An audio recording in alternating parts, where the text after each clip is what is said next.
O silêncio daquela noite em Roma escondeu uma decisão implacável, pois o Papa Leão XIV recusou-se a esperar pelo amanhecer. Não houve notificação formal enviada pelos canais tradicionais do Vaticano, nem convite para consultas onde as palavras pudessem ser suavizadas. Pouco antes da meia-noite, 12 cardeais receberam a mesma mensagem direta, dita por uma voz fria com exatamente 8 palavras. Sua Santidade deseja ver você ainda esta noite. Os telefonemas começaram às 22 horas e 47 minutos, sem explicações. Às 23 horas e 30 minutos, aqueles 12 homens entravam no Palácio Apostólico de forma isolada, sob um silêncio esmagador. Caminhando pelos corredores de pedra, nenhum daqueles homens ousou quebrar o silêncio com sussurros. Eles sabiam muito bem que nos bastidores do poder sagrado, uma simples pergunta pode rapidamente se transformar em uma confissão involuntária. Evitando os guardas, sabiam que aquele encontro fugia de qualquer normalidade. Em vez de serem conduzidos à biblioteca privada papal, onde as aparências formais ainda podiam ser mantidas, foram levados a um salão lateral escuro e raramente utilizado. Sob uma iluminação fraca, uma mesa comprida exibia 12 cadeiras alinhadas de um lado e um único assento vazio na extremidade oposta.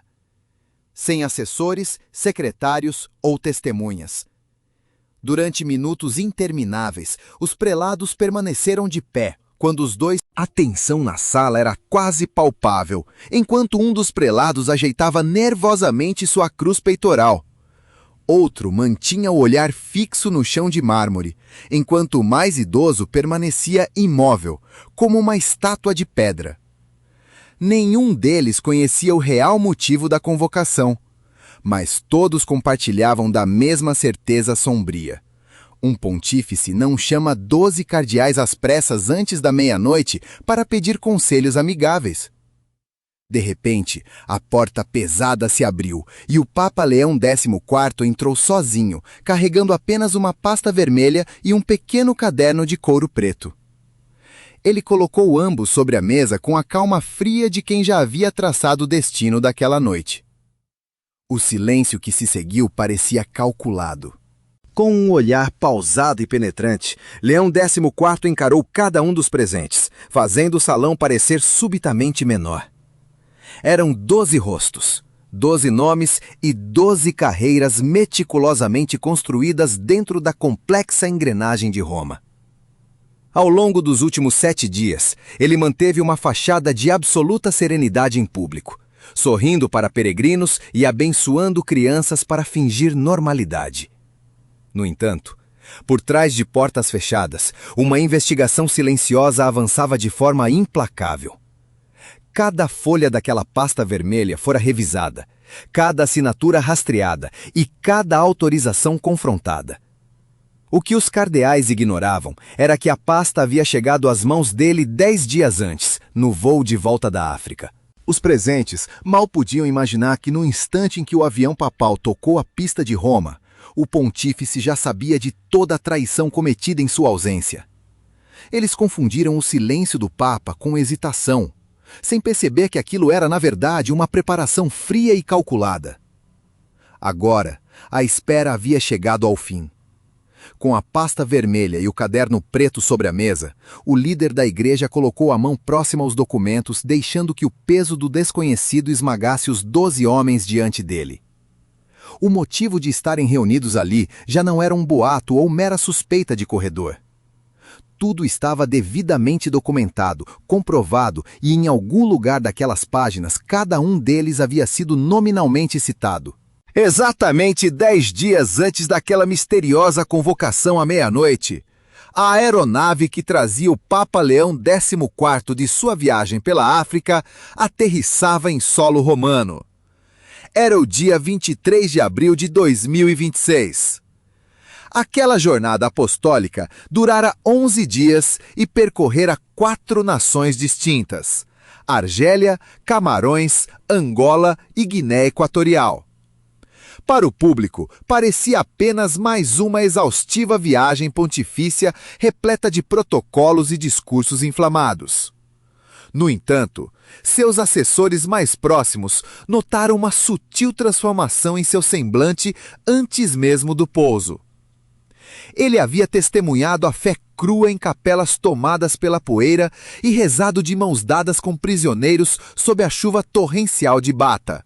Ainda em Camarões, o pontífice encontrou crianças que caminharam por 4 horas sob o sol causticante apenas para receber sua bênção. Embora o cansaço físico fosse visível, aquela experiência parecia ter refinado sua percepção da realidade. Ele presenciou uma igreja pulsante e viva longe dos palácios romanos, o que tornou a descoberta que faria no voo de volta ainda mais dolorosa. Na última etapa da viagem de retorno a Roma, uma pasta vermelha foi depositada discretamente em sua mesa de trabalho no avião. Sem aviso, sem remetente, apenas com a etiqueta que dizia «Para uso interno confidencial». Ao abri-la sobre as águas do Mediterrâneo, a atmosfera ao seu redor mudou instantaneamente.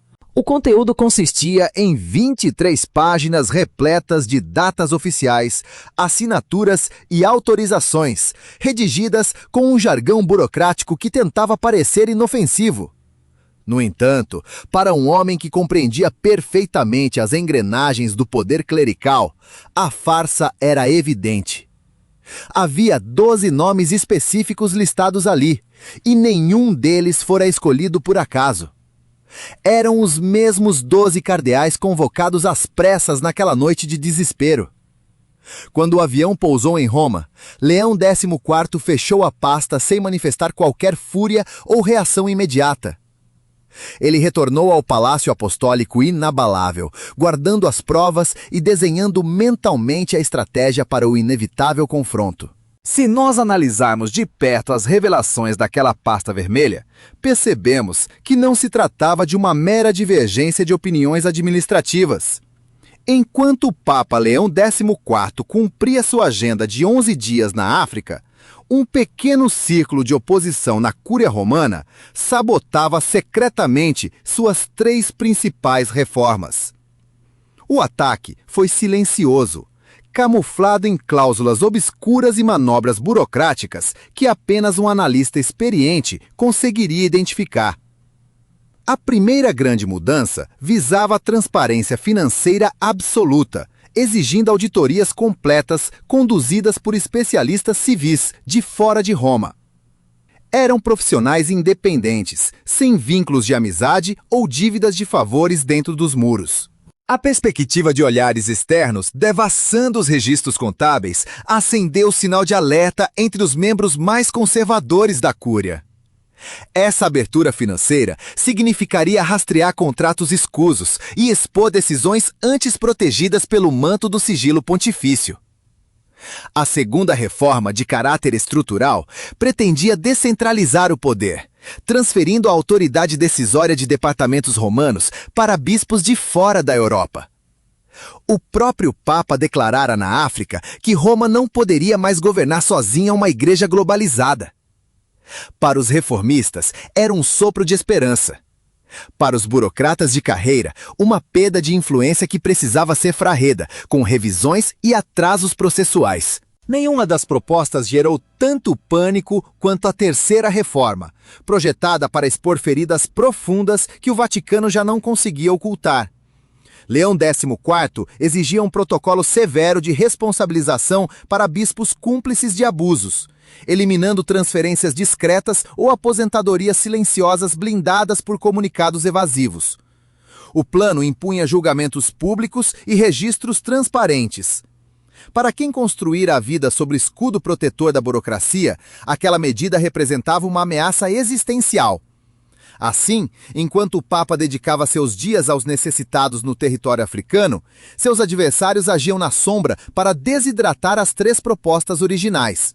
Por meio de pequenas alterações contratuais e parágrafos ambíguos inseridos em memorandos quase invisíveis, a traição foi se consolidando.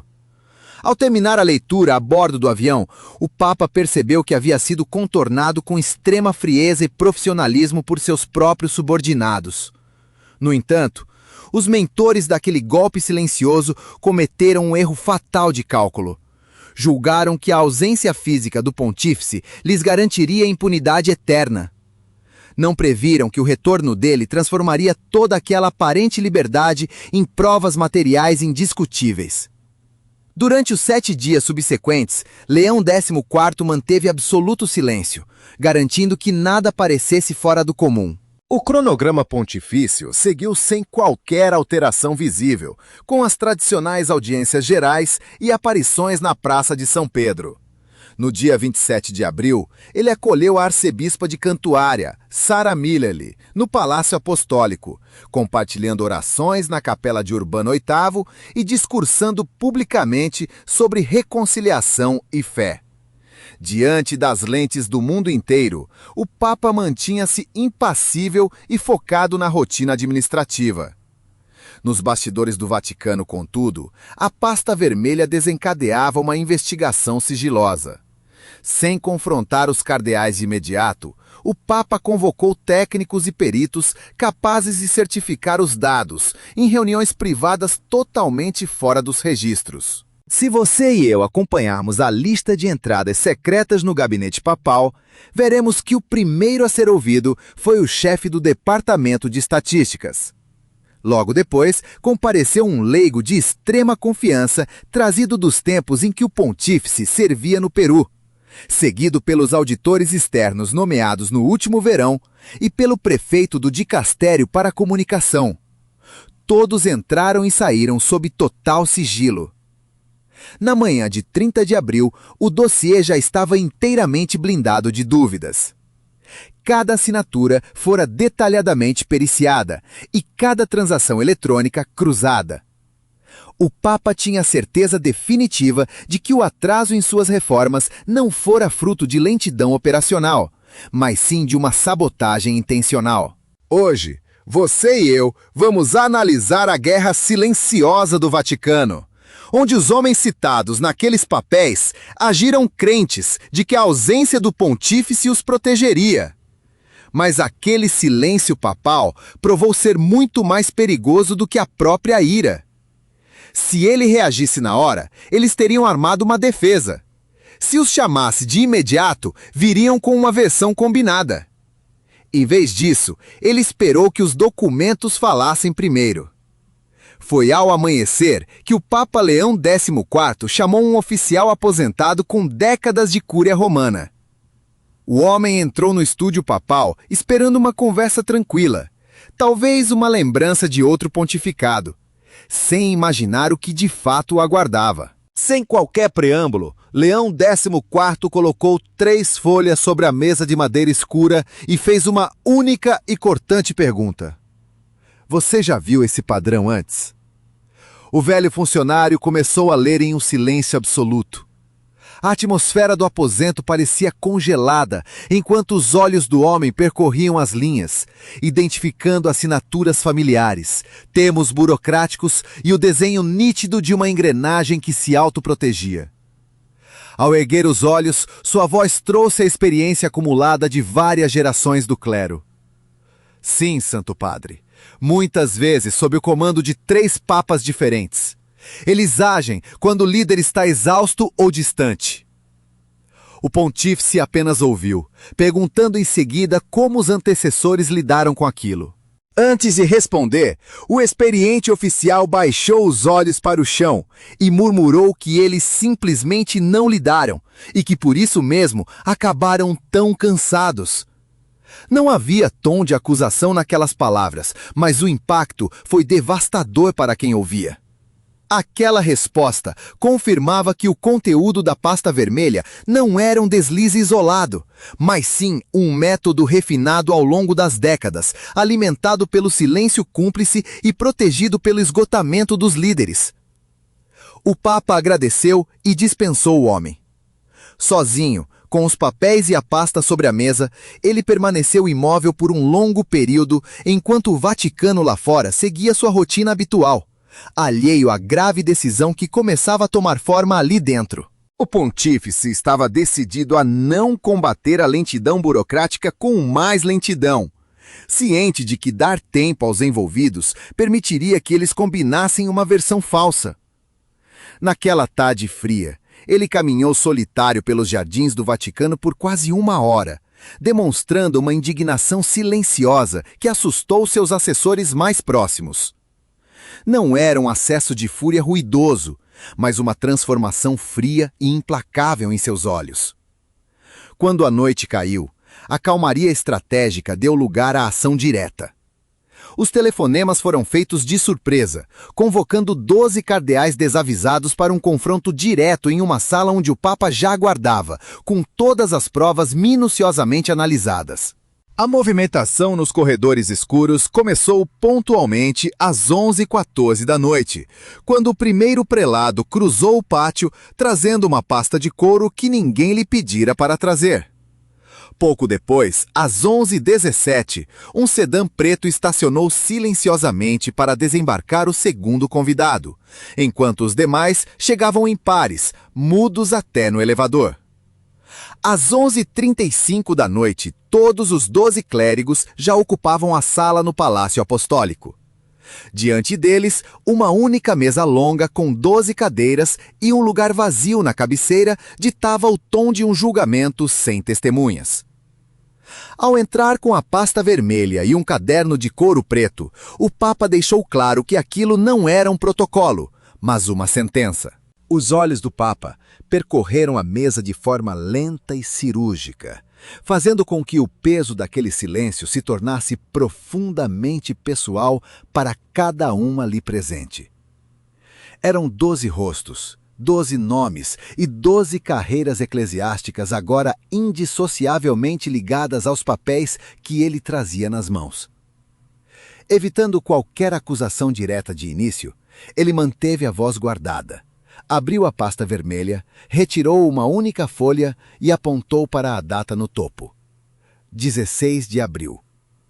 Tratava-se de um memorando interno que adiava por 90 dias a auditoria financeira liderada por leigos, uma reforma crucial de seu governo. O texto era polido, técnico, desenhado para parecer mera rotina burocrática. Aquilo não trazia o aspecto visual de uma rebelião aberta, assemelhando-se apenas a um procedimento administrativo comum, e era justamente isso que o tornava tão perigoso. No rodapé do documento constavam 4 assinaturas, e todos os 4 responsáveis por elas estavam sentados àquela mesma mesa. Leão XIV inclinou ligeiramente a folha para que a luz revelasse os nomes e disse em tom baixo que 3 deles haviam assinado, enquanto um havia redigido o texto. A Revelation ecoou de forma cortante no ar antes que o Papa completasse, lembrando que ninguém o consultara ou avisara sobre o adiamento de 3 meses decretado enquanto ele pregava para crianças em Camarões. O silêncio do colegiado de cardeais foi imediato, com olhares esquivos que evitavam um confronto visual direto. Um deles fitava obsessivamente o pequeno caderno preto de capa de couro sobre a mesa, pressentindo que aquele objeto menor guardava uma ameaça muito pior do que as folhas soltas. E o Papa trouxera ambos de forma calculada. A pasta vermelha continha o registro inquestionável das traições, e o caderno selava o destino de cada um. Ao depositar o memorando sobre a mesa sem fechar a pasta, o pontífice deixou claro que não agia por impulsos ou boatos infundados. Ele possuía as datas, as provas textuais, as assinaturas e, principalmente, os culpados sob o seu total controle. Fixando novamente os olhos naqueles homens, o pontífice advertiu que aquele era apenas o primeiro documento, restando ainda outros 8. Sem qualquer pressa, Leão XIV retirou a segunda, a terceira e a quarta páginas da pasta, cada uma delas detalhando manobras de bastidores executadas durante os 11 dias de sua viagem pastoral à África. Escritórios foram reestruturados, supervisores financeiros acabaram realocados e contratos suspensos foram reabertos sorrateiramente. Até investigações que ele ordenara pessoalmente haviam sido paralisadas por decretos de viagem emitidos à revelia. À primeira vista, todas aquelas decisões pareciam atos administrativos corriqueiros e legítimos.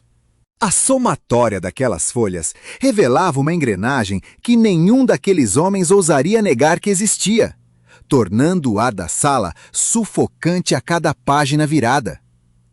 Longe de serem intrigas trazidas por opositores, tratava-se de provas materiais com datas precisas e assinaturas de quem sabia manipular as regras canônicas para engolir reformas sem confrontar abertamente a autoridade papal. A voz do pontífice sequer precisava subir de tom para surtir efeito absoluto. Quando ele alcançou o 8º documento, o cardeal mais idoso ali presente, com quase 80 anos de idade, começou a tremer visivelmente. No 9º papel exposto, outro purpurado chorava em silêncio absoluto, sacudindo os ombros sob a luz fraca. Ninguém estendeu a mão para consolar o colega.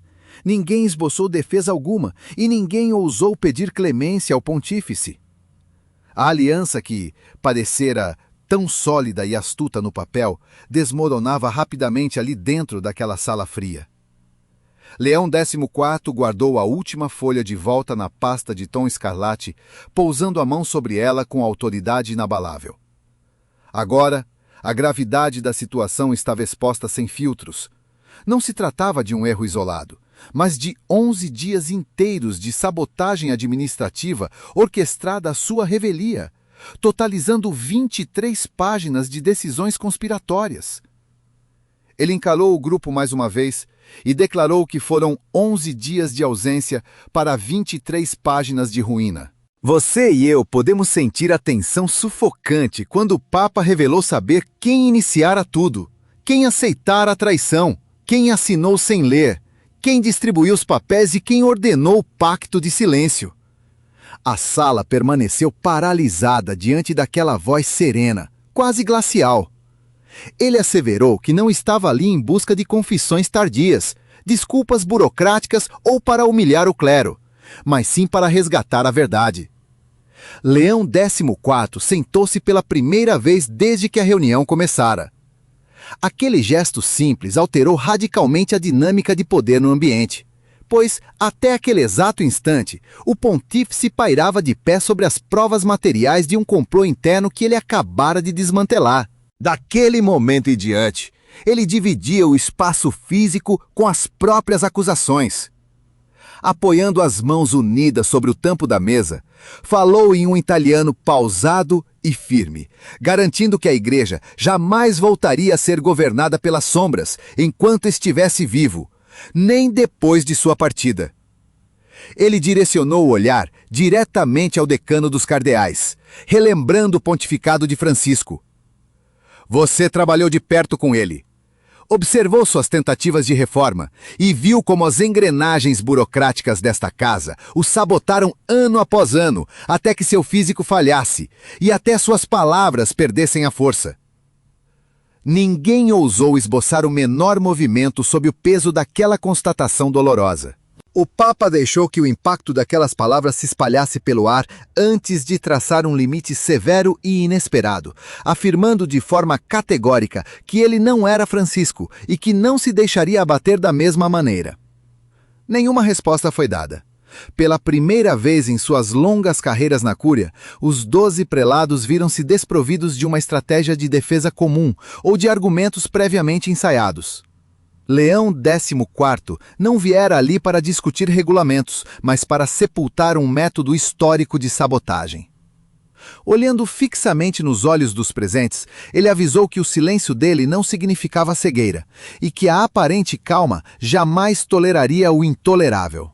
A igreja não irá mais se esconder sob o manto do silêncio, das regras protocolares ou das batinas escarlates, pois a verdade não é negociável e a obediência à cátedra de Pedro não é uma questão de conveniência.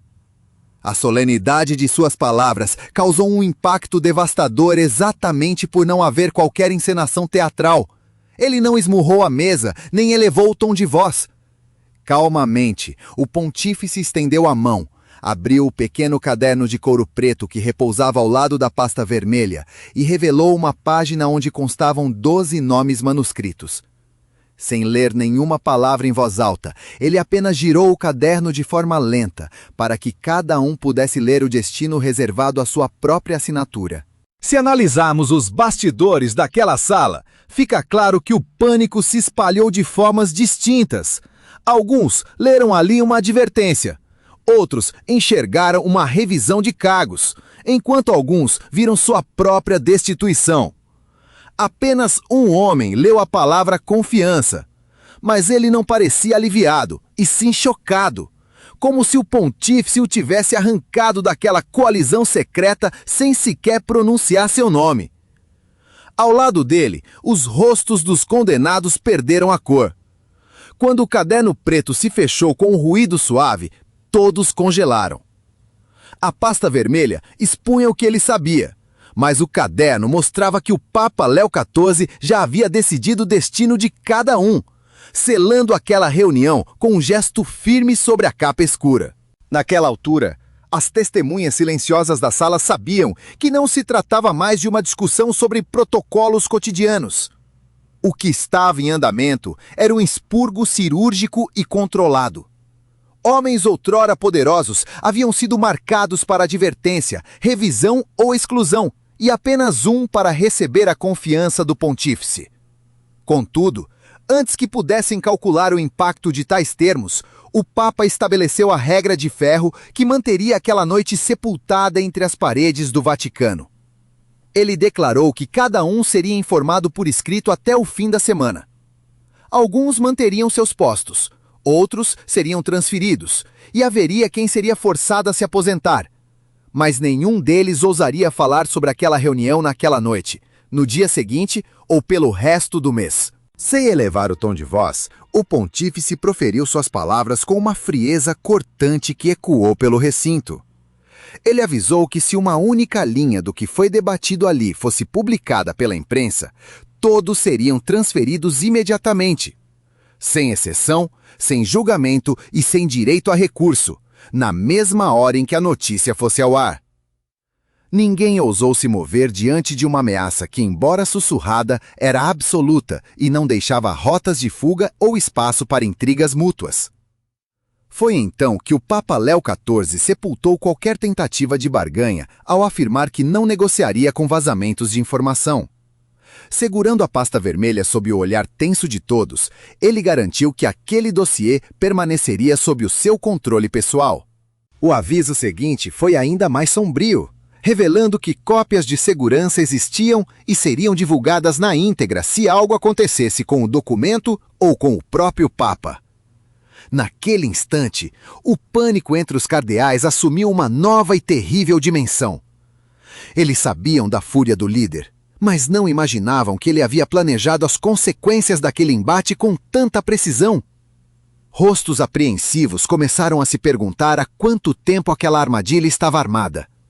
Seriam dias, uma semana, ou talvez antes mesmo da viagem para a África. Será que ele permitiu que eles agissem em sua ausência apenas para retornar com as provas definitivas guardadas sob aquela misteriosa capa vermelha?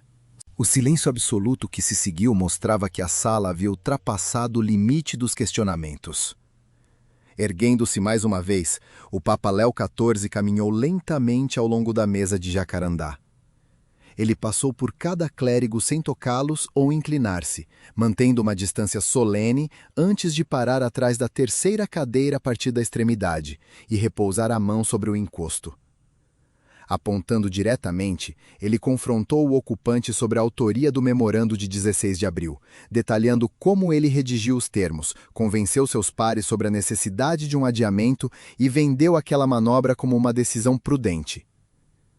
Diante do silêncio tenso, o Papa não lhe deu margem para recuar ou se esconder. Com provas irrefutáveis nas mãos, o Papa deixou claro que possuía os metadados, o histórico de edições, as trocas de correspondência eletrônica e uma testemunha ocular. Não havia saída daquele cerco que não fosse pela verdade. Cabisbaixo, o cardeal finalmente admitiu sua culpa, justificando seu ato sob o pretexto de que as reformas avançavam de forma acelerada demais e de que a Igreja precisava de proteção contra as mudanças bruscas impostas por um pontífice que, segundo eles, ainda não compreendia a máquina institucional. O Papa Léo XIV ouviu o desabafo sem qualquer interrupção e, ao final, agradeceu secamente, destacando que aquela era a primeira declaração sincera da noite. A resposta do pontífice veio carregada de uma severidade implacável, embora ele admitisse que a instituição pudesse demandar cuidados e que certas mudanças pudessem ser imprudentes. Ele ponderou que, embora não se considerasse infalível na governança, a Igreja jamais precisaria de proteção contra a transparência e a prestação de contas. Os fiéis tinham o direito sagrado de saber como seus recursos eram empregados e como suas dores eram tratadas. Olhando nos olhos do culpado, ele disparou que os conspiradores não protegeram a fé, mas sim seus próprios privilégios. Sem que o clérigo ousasse responder, o Papa Léo XIV retornou à sua cadeira, deixando a pasta vermelha fechada ao lado do caderno preto. Se você estivesse naquela sala, perceberia que a espinha dorsal daquela resistência havia acabado de ser quebrada. Diante do pontífice, os cardeais processavam o peso das evidências, das listas e daquela palavra solitária que desmantelou a coalizão de forma devastadora. Com a frieza de quem dita um memorando logístico, o Papa anunciou que a auditoria financeira seria acelerada imediatamente. Auditores leigos chegariam a Roma na segunda-feira de maio, com livre acesso a cada departamento, conta e documento secreto. O protocolo de responsabilidade seria assinado em até 3 semanas, como um ato pontifício definitivo, sem novos rascunhos ou adiamentos. Os planos de reestruturação seguiriam um cronograma rígido e inalterável de agora em diante. As 3 primeiras repartições afetadas pelas mudanças seriam divulgadas ao público, e os cardeais encarregados seriam avisados poucas horas antes do anúncio oficial.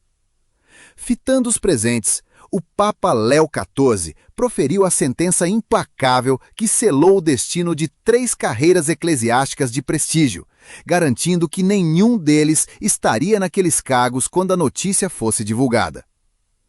O silêncio que se seguiu foi sepulcral.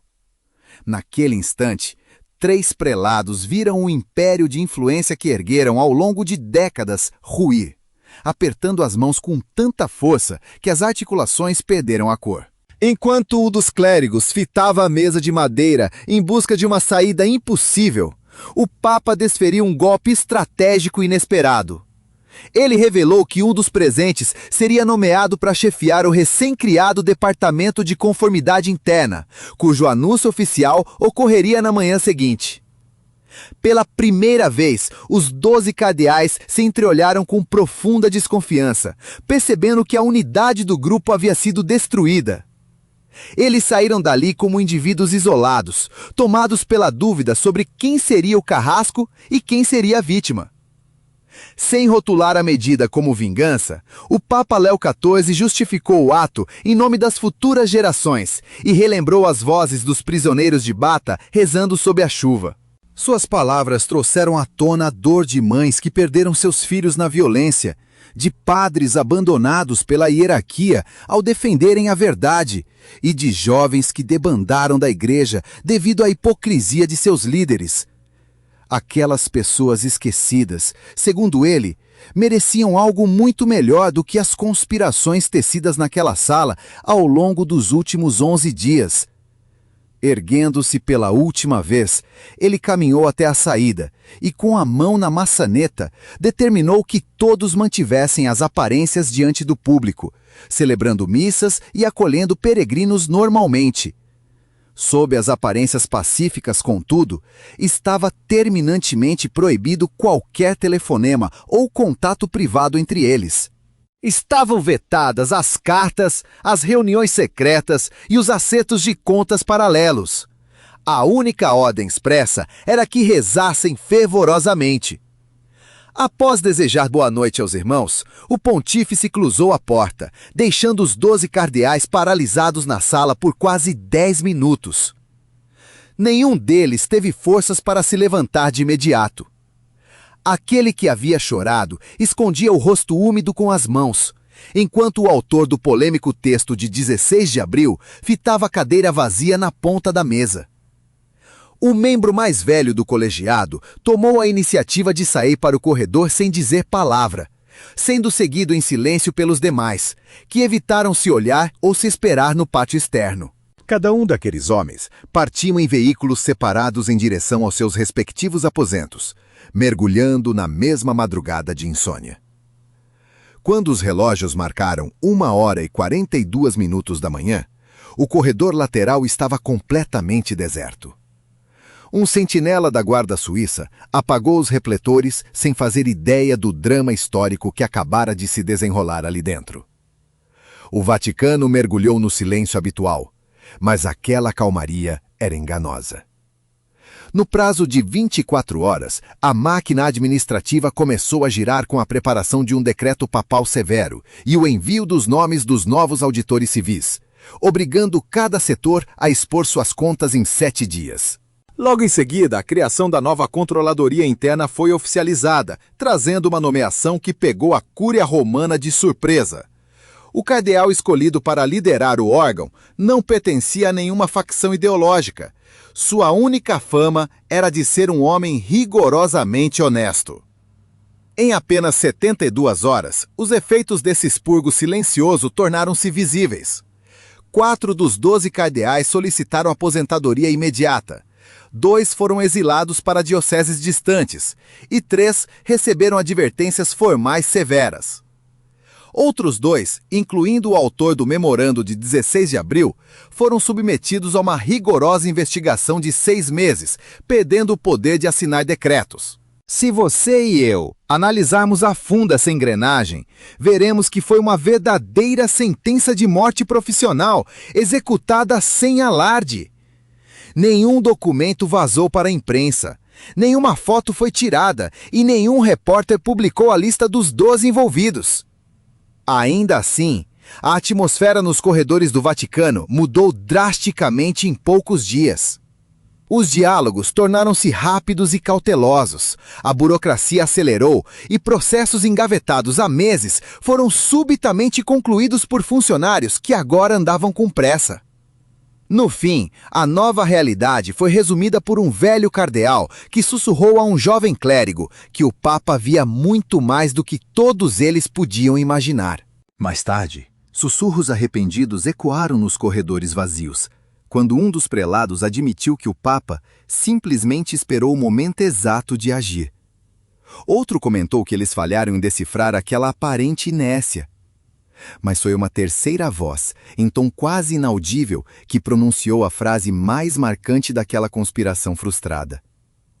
Nós confundimos o silêncio dele com a sua ausência. E esse foi o nosso maior erro. Poucos dias após a fatídica reunião da meia-noite, um assistente entrou nos aposentos papais trazendo o relatório matinal de rotina. O escritório parecia intacto, com papéis arrumados e a escrivaninha limpa, enquanto a rotina de sinos, passos e envelopes lacrados voltava ao normal no Vaticano. Foi nesse momento que o assessor notou o pequeno caderno de couro preto, aberto ao lado de uma página em branco. Era o mesmo objeto que os 12 cardeais viram naquela noite tensa. Na folha limpa, o Papa Leão XIV escrevera uma frase com sua própria caligrafia. A Igreja não irá mais se esconder. Logo abaixo, sublinhadas 2 vezes, estavam 3 palavras. Começar de novo amanhã. O assistente não fez perguntas, pois percebeu que não era necessário. O Vaticano já compreendia o que aquela sala revelara antes da meia-noite. O pontífice não hesitava por incerteza, ele observava. Seu silêncio não era ausência, mas a preparação de sua próxima jogada.